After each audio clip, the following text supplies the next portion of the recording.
Every Platform.sh user has a role which controls access and improves security on your project.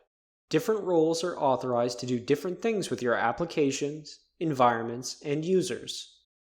As your team grows, it's easy to onboard new team members, complete with designated roles and environment access. We can start with a fairly common branch structure for our project.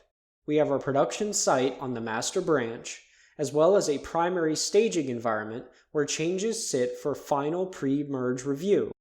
Off of the staging environment, there are also 3 additional development environments, each with some new feature currently being worked on. Adding team member Rachel as a project administrator gives her full ability to grant access to other developers across the whole project. Here, the current project owner Robert goes to his project settings under the Access tab in his management console. After entering the email Rachel has associated with her Platform.sh account, instead of limiting her access to a single environment, he checks the project admin option. She can make developer Jorge an administrator on the web agency team branch, which then gives Jorge the ability to add the rest of his team to that branch, as well as any child branch made from it.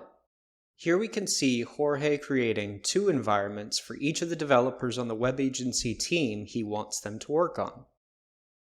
Those changes result in this new project branch structure, where Jorge's team is isolated to the very bottom branches.